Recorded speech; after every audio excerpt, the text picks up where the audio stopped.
Olá, irmão, graça e paz. Hoje vamos aprender sobre como obtermos a paz de espírito e vencermos a ansiedade.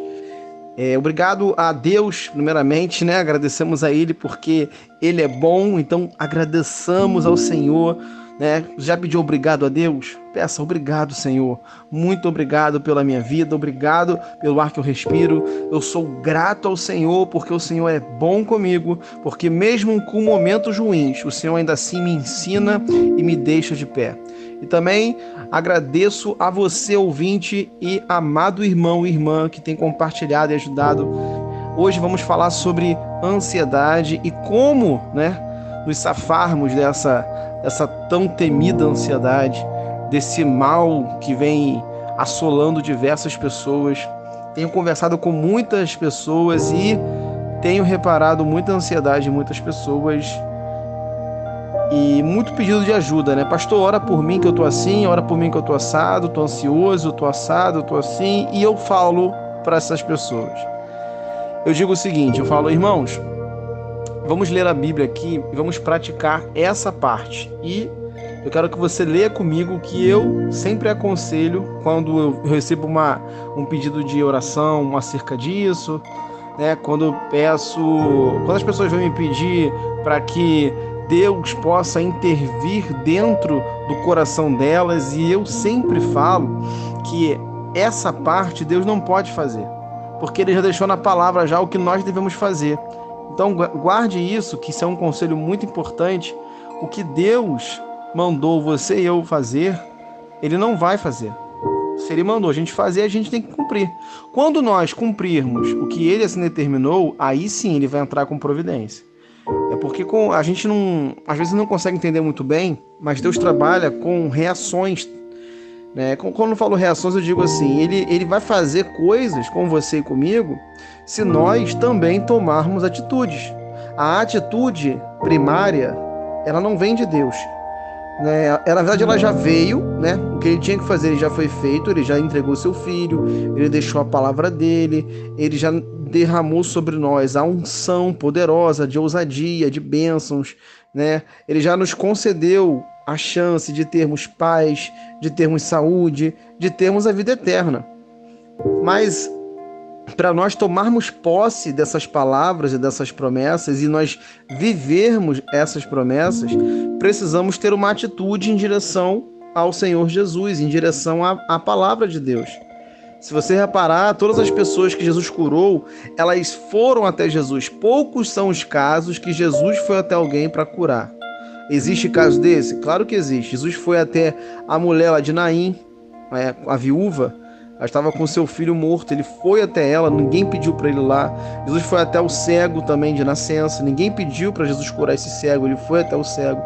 Mas entendemos que a maioria das pessoas pediram para Jesus ser curado, né? Muitos pediram, muitos foram até ele, aquela mulher que tocou nele, na orla do seu vestido. Então, a maioria das pessoas tiveram a atitude de ir até o Mestre para receber a sua bênção, o seu milagre, a sua cura.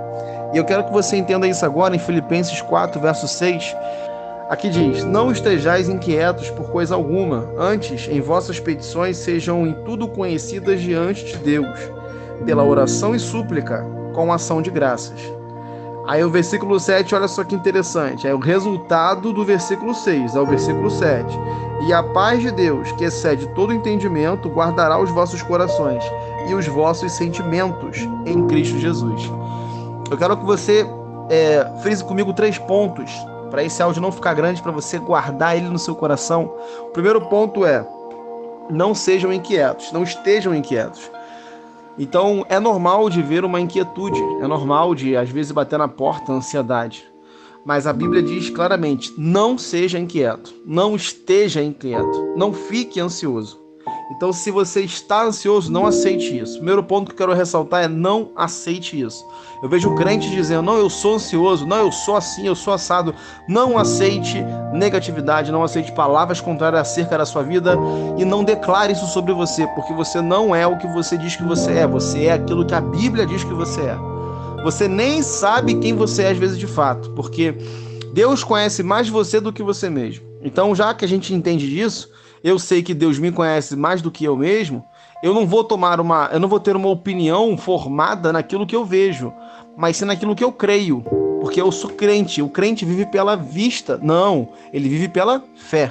Então, não vá pelo que você vê, não vá pelo que você ache, não vá pelo que falam para você, mas vá pelo que Deus declarou sobre a sua vida. E para você entender isso, você tem que ter comunhão com o Espírito Santo e leitura da palavra, que é o interessante para você meditar nela de dia e de noite e aprender o que ela fala. Segundo ponto que eu quero ressaltar para você diz aqui: antes, as vossas petições sejam tudo conhecidas diante de Deus, pela oração e súplica. Aqui está falando sobre orar e suplicar. Tem uma diferença em oração e súplica que eu quero falar para você. Oração é conversa, oração é uma fala, ok? Então você ora a Deus, você ora a Deus. E o que é orar? Orar é você conversar, você expor, você falar com Ele acerca do assunto a qual você se sentir bem para falar, que eu, na minha opinião, é sobre tudo, né? Podemos falar tudo para Deus, que Ele não vai nos acusar, pelo contrário, Ele está aqui para nos perdoar, para nos transformar e para nos ajudar. Mas a súplica é interessante porque a súplica ela tem a ver com deprecação. A palavra é essa, deprecação. E a deprecação é como se eu falasse algo para Deus e colocando a palavra dele como base. Então, para eu suplicar algo a Deus, eu tenho que saber a lei de Deus. Vou dar um exemplo aqui para você entender. Quando a gente vai suplicar por alguém, por alguma pessoa ou pela nossa vida, a gente vai falar assim: Senhor, vamos supor, minha casa, vou dar um exemplo aqui para você entender. A minha casa está faltando alimento, começou a faltar alimento assim, começou a faltar dinheiro, não aconteceu alguma situação ali. Aí eu vou suplicar a Deus, eu falo: Senhor, a tua palavra diz que o justo não mendiga o pão, nem a descendência passa fome. Eu não aceito essa situação, faça algo por mim, eu te suplico. Ou seja, eu estou suplicando a Deus, levando a lei dele, para que ele possa cumprir a lei dele na minha vida. A palavra dele será cumprida em mim e eu serei, na verdade, eu serei instrumento para a glória de Deus. Mas eu estou ressaltando a palavra e estou mostrando para ele que eu sim sei a palavra, quero viver a palavra, estou suplicando, me humilhando, me colocando debaixo dos pés dele e falando que não tem como eu sozinho conseguir nada. A súplica é interessante porque a súplica coloca em evidência o meu conhecimento da lei de Deus. A oração não, a oração eu falo com ele, a oração eu digo, eu converso, eu faço coisas que eu faço com um amigo meu. Claro que com Deus é muito melhor, porque Deus é o melhor amigo, ele não vai falar para ninguém, ele não vai contar para ninguém, ele não vai te colocar para baixo, pelo contrário, Deus só te coloca para cima, te anima. Só que a súplica é interessante porque você tem que saber a palavra para você suplicar. Então leia a Bíblia, suplique a Deus, entregue a ele o seu caminho, confia nele, o mais ele fará. Isso é a palavra, Salmo 37 fala sobre isso. Então o interessante é que falemos com Deus, mas também que nós possamos usar a palavra dele a nosso favor, não no sentido de nos beneficiarmos, mas no sentido de nós glorificarmos o nome dele em nossa vida, ok?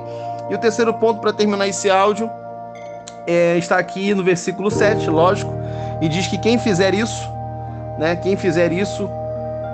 agradecer a Deus, orar a Deus e pedir a Ele, vai receber a paz dele, a paz de Deus, que excede todo o entendimento, guardará vossos corações e os vossos sentimentos. Então a paz do Senhor, ela vai invadir o seu ser e ela vai guardar o seu coração, a sua alma será guardada e os seus sentimentos, ou seja, você não ficará abalado psicologicamente, você terá plena paz em meio à guerra, você terá uma plena paz em meio a tribulações. Ter paz é isso, é você mesmo em momentos difíceis, circunstâncias desfavoráveis, você assim mesmo você conseguir enxergar, visualizar e se manter de pé e tendo paz e esperança que os dias melhores estão por vir. Então espero que você possa aprender com essa palavra, praticar essa palavra e compartilhar com o máximo de pessoas, para que pessoas possam ser curadas dessa ansiedade, dessa maldição, infelizmente. É uma coisa que é orgânica, que vem do organismo, mas também que eu creio que é espiritual. Mas se nós suplicarmos, orarmos e declararmos ao Senhor que Ele é bom e pedirmos ajuda, Ele vai nos ajudar. Amém? Que Deus abençoe a sua vida e que o Senhor abençoe abundantemente a sua casa, a sua família e toda a sua descendência. Fique na paz.